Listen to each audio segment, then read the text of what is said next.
Olá, nós somos o Grupo 8 e estamos aqui para apresentar o nosso segundo trabalho da disciplina de transmissão de energia elétrica. O tema de nosso vídeo é impedância interna, equações de Bessel, e aproximação de Wedgwood para condutores maciços e coroa circular. Nós ainda iremos falar a respeito da aproximação para baixas frequências. Então vamos lá. Antes de começar a falar propriamente de nosso tema, nós iremos recapitular como os condutores são feitos. Primeiramente, o lado mais externo, nós temos o isolamento, que entre outras funcionalidades, uma delas é para evitar as correntes de fuga. Um pouco mais no interior, temos o material condutor, que normalmente é de cobre ou alumínio, e é por ele que passa toda a nossa corrente em nosso condutor, de coroa circular. Por fim, na parte mais interna de nosso condutor, nós temos a alma, que por questões de construção física e sustentabilidade, tem que ser de um material mais rígido, no caso o aço, usualmente. Para um entendimento completo do vídeo, nós precisamos entender, ou melhor, recapitular o que seria o efeito pelicular. Para isso, nós trouxemos uma simulação que apresenta um fio de cobre com um raio de 1 mm e correntes senoidais de 10 amperes atravessando o condutor. Entretanto, no primeiro cenário, nós temos uma frequência de 20 kHz e no segundo, de 81 kHz. E com isso, nós conseguimos perceber que com o aumento da frequência, a corrente penetra menos no condutor e ela fica numa região mais superficial, enquanto para que frequências mais baixas, temos uma distribuição mais uniforme da corrente. Antes de iniciarmos nossas deduções físico-matemáticas, nós devemos fazer algumas suposições, ou seja, hipóteses, para realizar o nosso cálculo de impedância interna. Primeiramente, o campo elétrico radial e tangencial são desprezíveis. O campo magnético radial e longitudinal também são desprezíveis.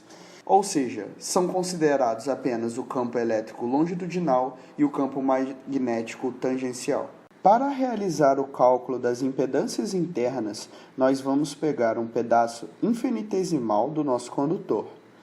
Ao analisar esse pedaço, nós utilizaremos as leis de Faraday e Ampère, que ao serem avaliadas no domínio da frequência e fazendo alguma manipulação matemática, encontraremos uma equação diferencial de segunda ordem, conhecida como equação de Bessel.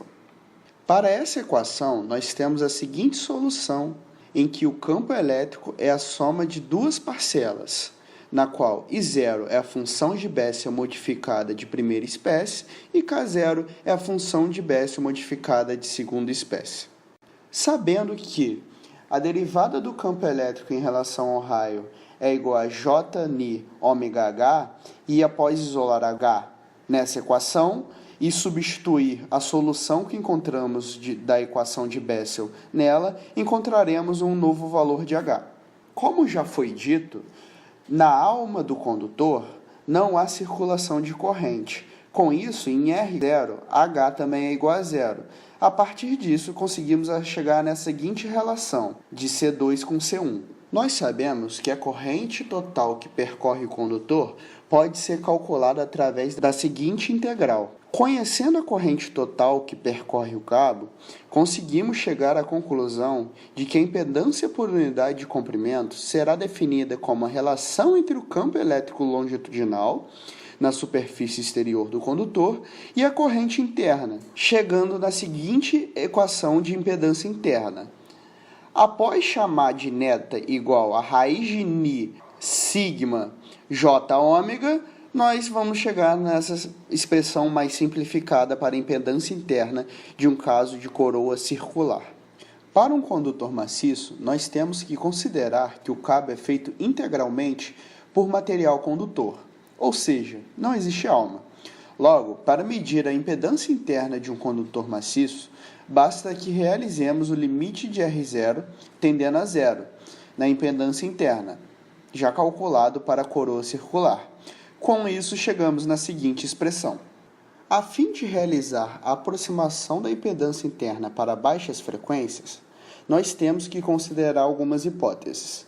Condutor maciço, cilíndrico e infinito, e distribuição uniforme de corrente. que isso significa que o efeito pelicular é quase nulo, porque as frequências são baixas, consequentemente a corrente se dispersa uniformemente pelo material condutor. Nós veremos o cálculo da impedância interna nesse caso dividido em duas etapas, o da indutância interna e da resistência interna. Primeiramente, para calcular na indutância interna, nós teremos que saber a relação de corrente que passa por uma amperiana. E conhecendo as relações de campo magnético, conseguimos encontrar o fluxo magnético por unidade de comprimento e o fluxo enlaçado. Ao integrar o fluxo enlaçado por toda a área do condutor, encontraremos uma expressão para fluxo enlaçado total.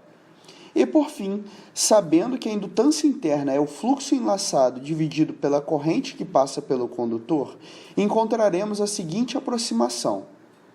E como dito anteriormente, para calcular a impedância interna, teremos que achar duas parcelas. A parcela que a gente acabou de calcular da indutância interna e a parcela da resistência que é fornecida pelo fabricante. As somando, conseguiremos encontrar a impedância interna para baixas frequências. Por fim, a aproximação de Wedgwood foi desenvolvida por Wedgwood a fim de facilitar, ou seja, simplificar os cálculos envolvidos para o cálculo de impedância interna. A aproximação foi idealizada através do método de Newton-Raphson. As duas fórmulas, tanto para condutor maciço e coroa circular, estão apresentadas abaixo. Para mais informações a respeito dessa aproximação, acesse o artigo que está na descrição do vídeo. Lembrar que essa aproximação é mais utilizada para métodos de computação digital. E por aqui nós chegamos ao final do nosso vídeo. Nós esperamos muito que ele tenha sido útil a vocês. Obrigado.